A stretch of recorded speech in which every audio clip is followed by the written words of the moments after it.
Voilà, donc effectivement, après ce bon repas, eh bien, nous allons commencer cet après-midi en abordant donc le thème bon sens et mauvais sens. Et on ne peut absolument pas aborder ce thème sans parler de la bouteille à mouche, qui est un thème qui nous vient du célèbre philosophe Wittgenstein, qui a écrit, je cite, « Quel est notre objectif en philosophie ? Montrer à la mouche comment sortir de la bouteille à mouche. » Alors, qu'est-ce que cette phrase veut dire pour nous ? Et en quoi est-ce qu'elle va rejoindre notre propos d'aujourd'hui ? On va imaginer cette mouche qui est enfermée dans une bouteille en verre, posée sur le flanc. Quel est son objectif ? C'est bien sûr sortir de cette bouteille. Donc, elle a deux possibilités. D'un côté, il y a le fond donc, de la bouteille qui est large et très éclairé. Et de l'autre côté, il va y avoir le goulot, beaucoup plus étroit et beaucoup moins éclairé, donc beaucoup plus sombre. Vous vous doutez bien comment cette mouche va faire. Hein ? Elle va bien sûr instinctuellement aller vers le fond de la bouteille, qui est beaucoup plus éclairée. Mais alors qu'elle pense trouver une sortie et se sauver, eh bien, elle va perdre ainsi la possibilité de s'échapper. Et pourtant, pour elle, cette solution semble la plus évidente, la plus attirante et la plus habituelle. On peut se poser la question, serions-nous parfois, nous aussi, comme cette mouche, en train de tourner en rond au fond de notre bouteille, bien sûr symboliquement. Et pouvons-nous assigner à la psychothérapie le but qu'assignait Wittgenstein à la philosophie, c'est-à-dire aider cette mouche à sortir de sa bouteille. Alors, c'est ce que nous allons voir, et pour cela, nous allons donc nous servir de l'arbre développemental. Et donc, comme vous le savez, le bébé humain, au contraire de tous les autres animaux, arrive au monde non fini. Et à part quelques câblages instinctuels de base, il lui reste tout à faire, tout à apprendre pour se construire et se développer. Et pour être opérationnel dans toutes ses fonctions cognitives. Il va donc y avoir une très longue période qui correspond à l'enfance et à l'adolescence pour que le petit humain forme sa personnalité, forme son style et forme son caractère. De tout cela, il en résulte deux choses extrêmement importantes. Alors la première, c'est une plus grande créativité. C'est-à-dire que toutes les options sont possibles pour le petit homme pendant ce temps qui est quand même important. Mais d'autre part, il va y avoir aussi une plus grande incertitude, c'est-à-dire une plus grande fragilité sur la stabilité du montage intérieur qui va se mettre en marche. Ainsi, donc, pour se développer, pour se construire et avant tout pour survivre, l'être humain est amené à établir psychologiquement des lignes de conduite stables et des points de repère solides. Ainsi, si nous regardons donc l'arbre développemental, nous pouvons dire que chacun de nous nous développons donc comme un arbre. Nous poussons, nous grandissons et nous nous solidifions.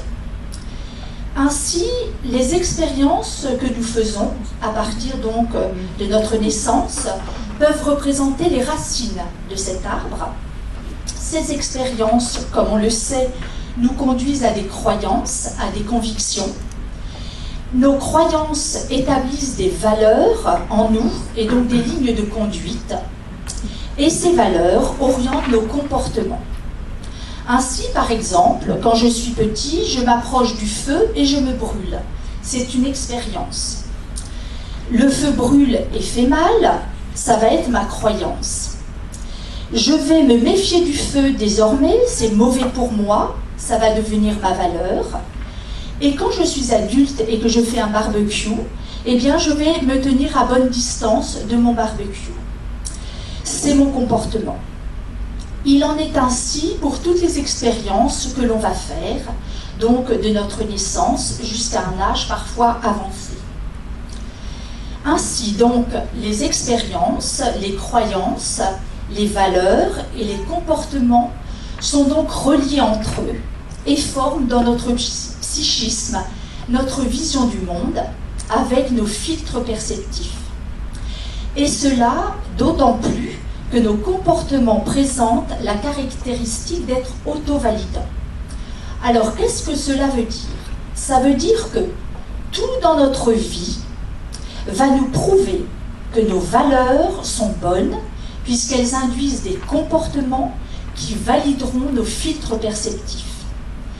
Et ainsi, au fur et à mesure de notre développement, de notre croissance, nous établissons tous des théories sur ce que nous sommes, c'est-à-dire je ne suis pas ci, je suis ça, je suis comme ci, je suis comme ça. Sur les autres sont comme ci, sont comme ça, sur le monde, sur les femmes, sur les hommes, sur tout ce qui nous environne. Or, comme le disait Einstein, dans sa célèbre discussion avec Heisenberg, je cite, « C'est la théorie qui décide ce que nous sommes en mesure d'observer. » Ce qui veut dire que les schémas dont nous sommes porteurs orientent nos perceptions et notre décodage du monde. Prenons l'exemple, qui est donc situé sur votre feuille, du schéma de l'économie négative. Alors la personne qui a ce schéma en elle, compte tenu de son histoire et de ses expériences, de ce qu'elle a vécu et traversé au cours de sa vie, voit tout le monde à travers un filtre négatif.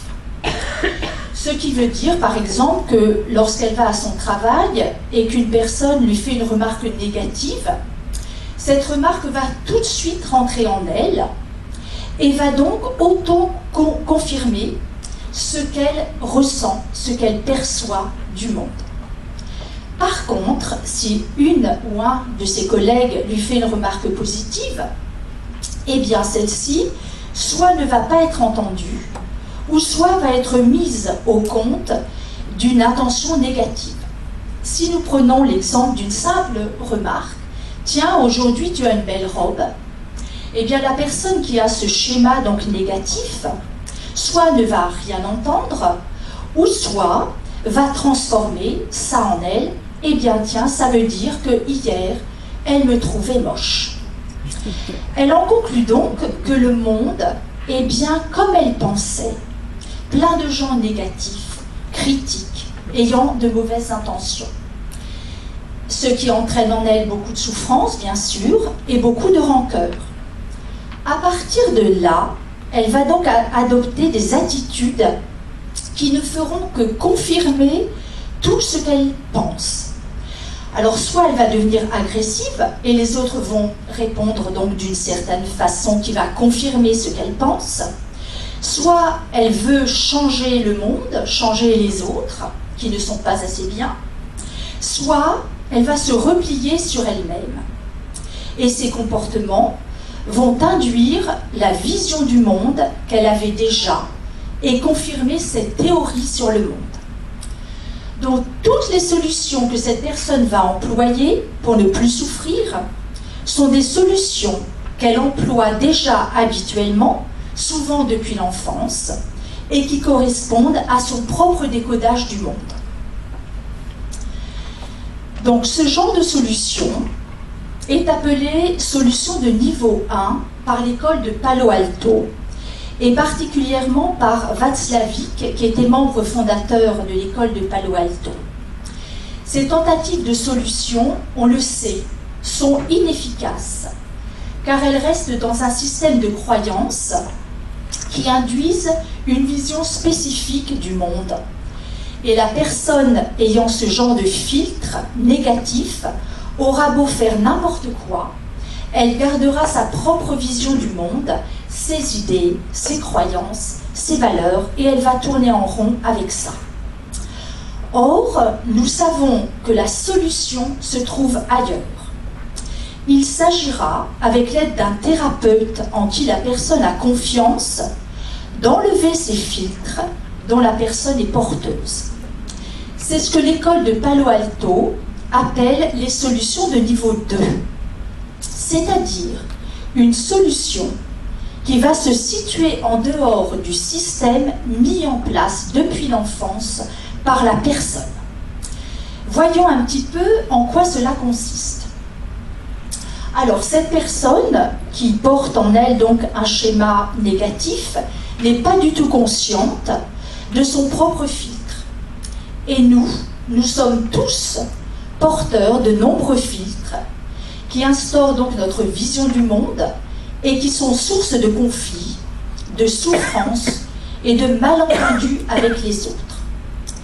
Edward Hall, le grand anthropologue américain, qui était spécialiste de l'interculturel, a démontré comment, à notre insu, nous sommes porteurs donc de filtres, d'a priori, sur ce qui doit être, sur ce qui ne doit pas être, comme par exemple comment avoir une bonne distance physique, comment regarder l'autre, comment s'habiller, comment faire en société, etc., etc.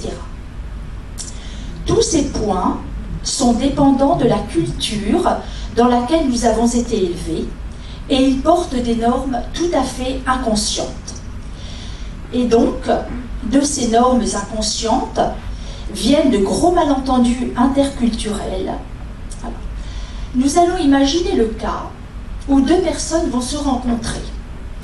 Pour une personne, la norme implicite de sa culture, ça va être de ne pas regarder droit dans les yeux, parce que ces signes d'agressivité provocatrice ou de provocation sexuelle.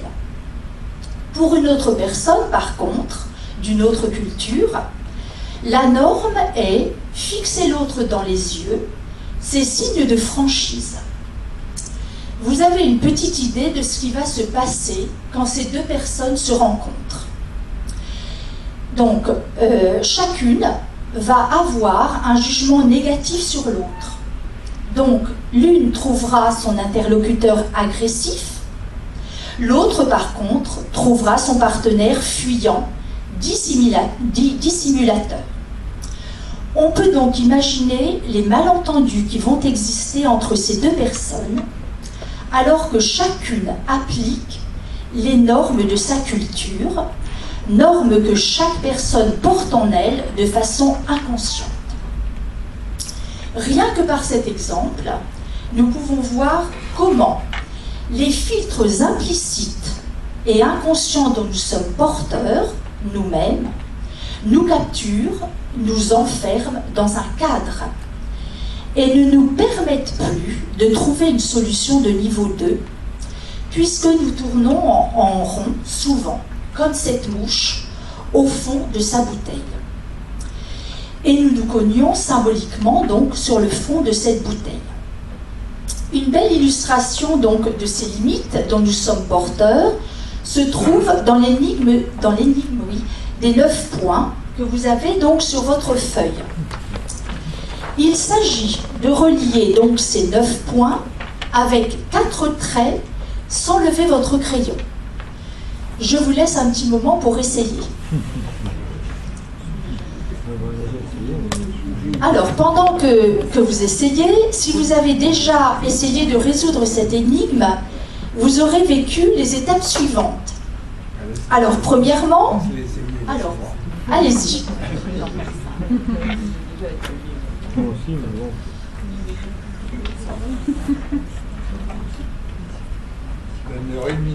Allez, 1 minute, il reste 30 secondes. Alors, généralement, la première tentative, c'est dans tous les sens. On essaie dans tous les sens. C'est la solution de niveau 1.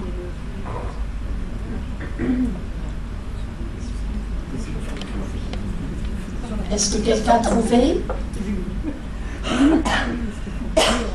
Après, généralement, quand on a tout essayé, on est un petit peu découragé, on a une perte d'espoir et on se dit, mince, je n'y arrive pas, c'est pas si facile que ça. Je pensais que c'était possible, mais non. D'accord? Et donc, lorsqu'on ne trouve absolument pas, eh bien, on remet en cause qu'il y ait une solution. D'accord? Alors, on va voir ce dont il s'agit et on va voir s'il y a bien donc une solution de niveau 2 et en quoi est-ce qu'elle consiste. Un trait, deux traits, trois traits, quatre traits. D'accord?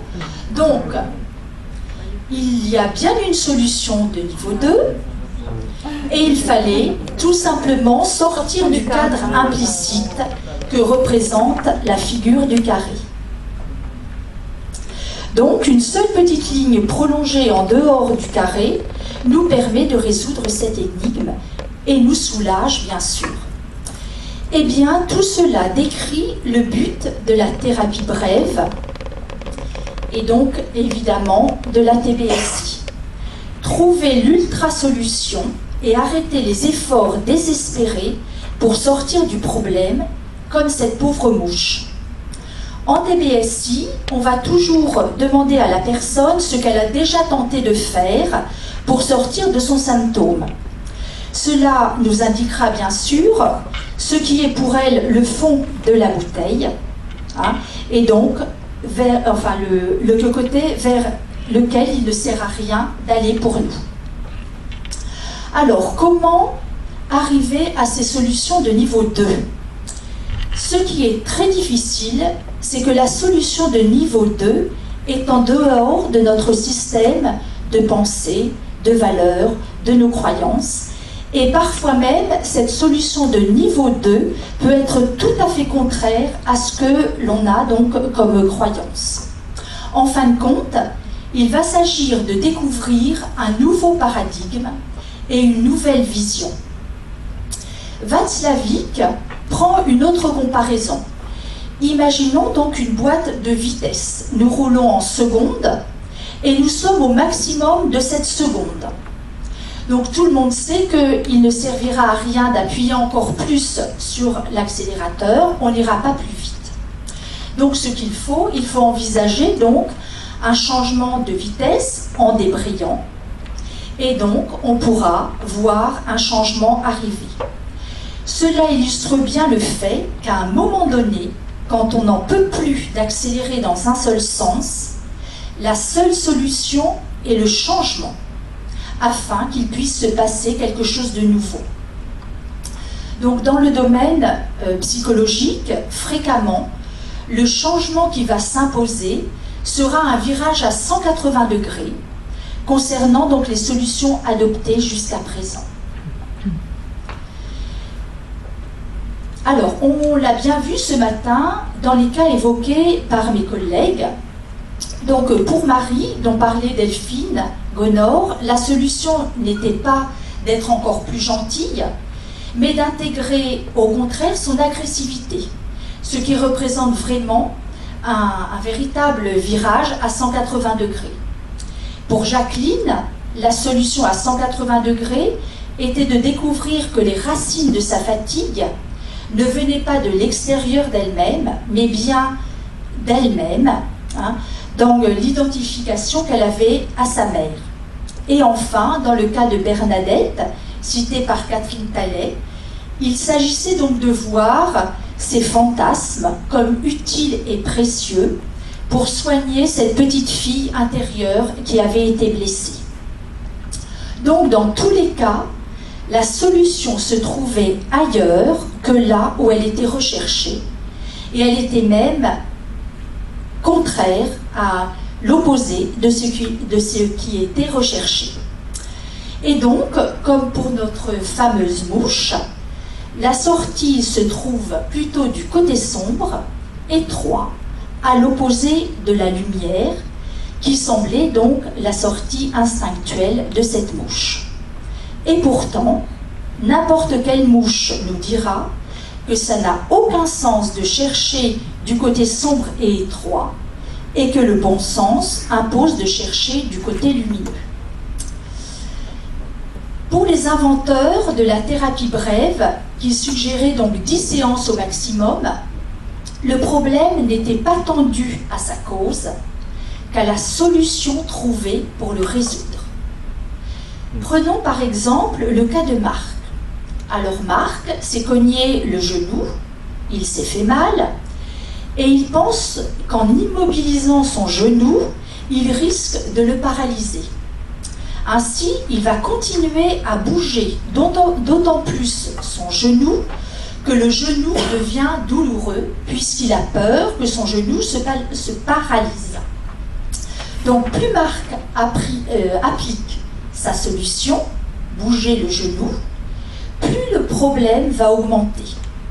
Donc plus Marc veut résoudre le problème avec sa solution, plus il va l'amplifier.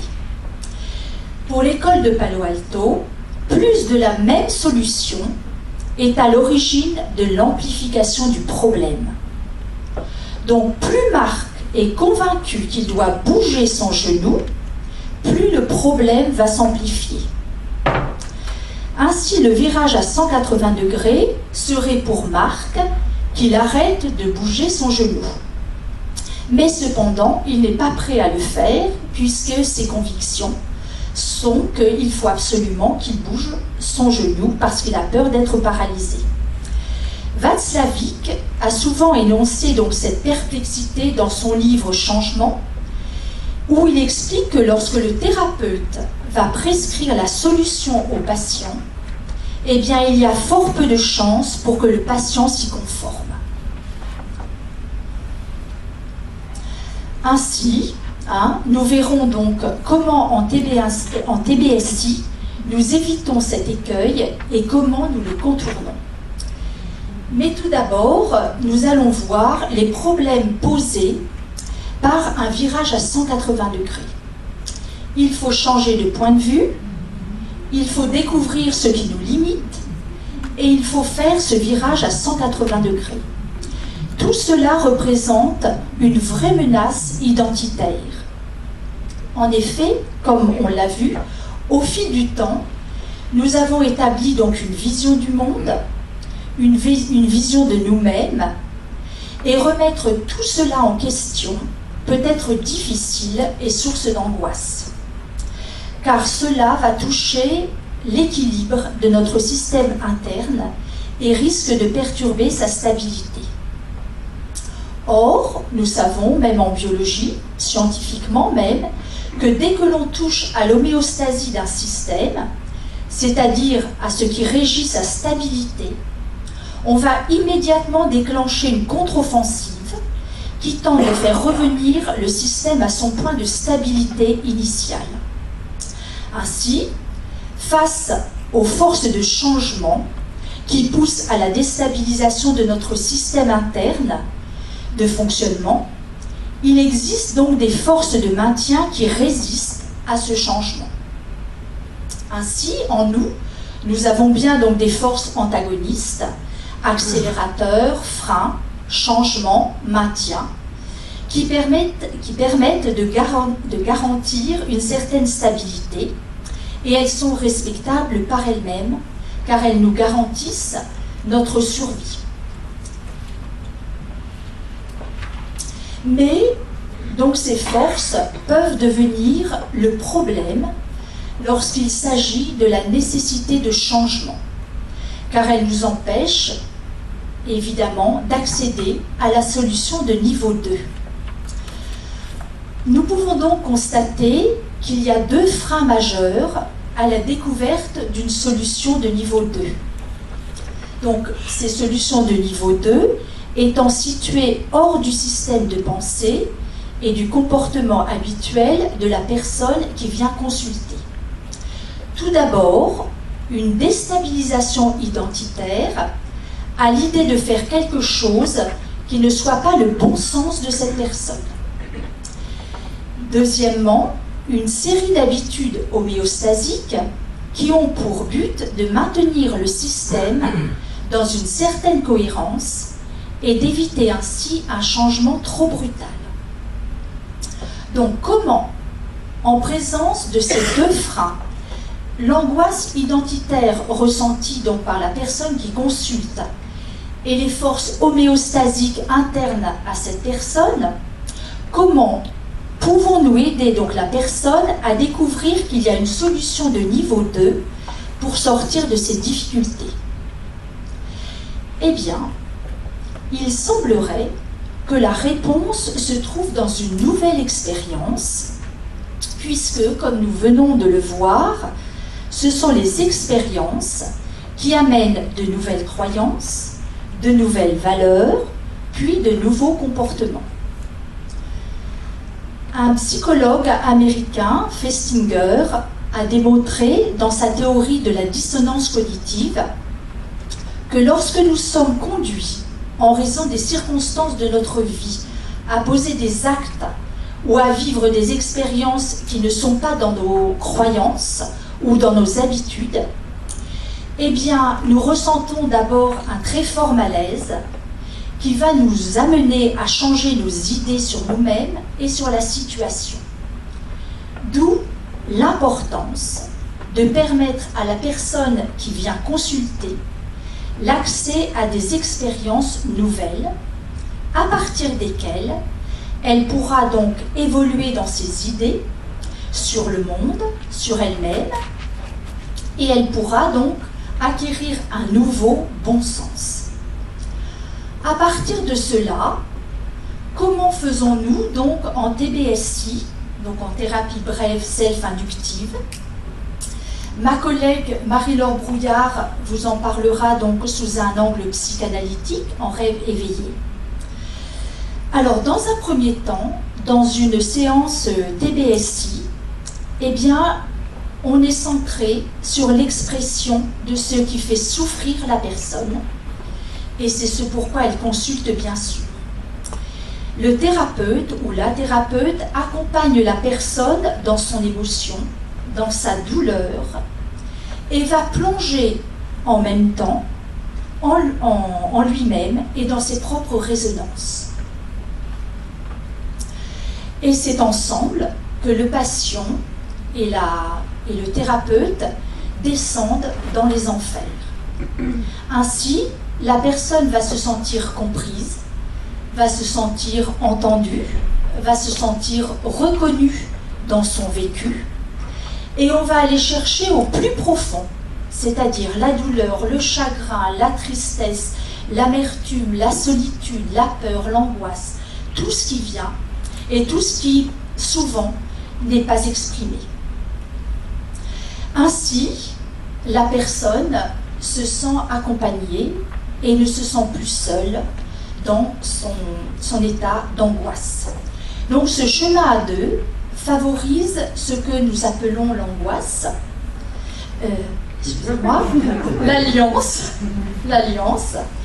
Et donc la personne n'est pas en face d'un expert, mais à côté d'un autre être humain qui n'est pas étranger au vécu, amené par le consultant.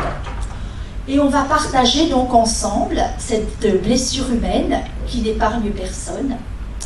Et la douleur de cette blessure échangée va être source de lien entre le thérapeute et le patient. Le deuxième temps d'une séance TBSI est faite donc d'étapes bien balisées dont nous parlera, je pense, ma collègue Pascale Lemay. Dans ce deuxième temps, le consultant pourra apercevoir donc ses propres capacités et ses compétences grâce à une collaboration donc thérapeute et patient. Ainsi, le virage à 180 degrés commence à être perçu dans la prise de conscience par le consultant que ses capacités et ses compétences peuvent être mises au service d'autres actions et d'autres perspectives de vie. Le troisième temps de la séance débouchera sur la mise en place d'actions et d'expériences concrètes que la personne effectuera réellement dans sa vie courante. Face aux deux écueils dont on a parlé précédemment, c'est-à-dire la déstabilisation identitaire et le frein homéostasique, en TBSI, nous conservons le virage à 180 degrés, mais nous allons réduire le changement à un premier pas qui va être minuscule. Et dans ce cas, c'est le thérapeute qui va porter les forces de frein en minimisant l'action à entreprendre. Ainsi, en accompagnant une expérience à 180 degrés et en vivant surtout donc une expérience à 180 degrés, la personne va, dans la foulée, changer ses propres idées sur elle-même et sur ses capacités.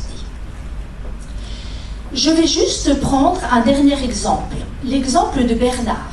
Alors Bernard est un jeune homme très timide qui n'arrive pas à prendre la parole en groupe. Et cela le gêne dans son travail. Donc il consulte, et donc le seul fait de poser le bras sur la table de réunion de travail lorsqu'il est avec ses collègues, lorsqu'il a envie de parler, va lui permettre par la suite de pouvoir prendre la parole en groupe. En prenant conscience donc de ses capacités, de ses pensées, de ses sensations qui lui ont permis d'effectuer ce virage, il va ancrer petit à petit en lui ce nouvel aspect de lui-même. Pourquoi cette méthode est-elle si efficace? Pour deux raisons. Tout d'abord, l'aspect minime de l'expérience à faire, qui ne mobilise pas les résistances de la personne qui vient consulter. Deuxièmement, cette expérience ouvre un champ nouveau à la personne qui consulte, et c'est la personne qui décidera elle-même de s'engager dans ce champ nouveau.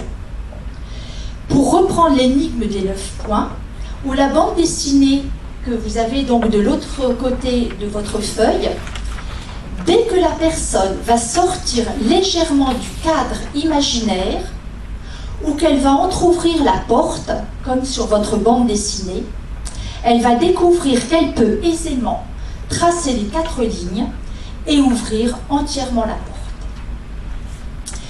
L'efficacité de la TBSI tient au fait qu'une proposition banale, minime dans le temps et dans la prise de risque, enclenche dans la foulée d'énormes changements qui amènent bien sûr cette solution tant attendue de niveau 2.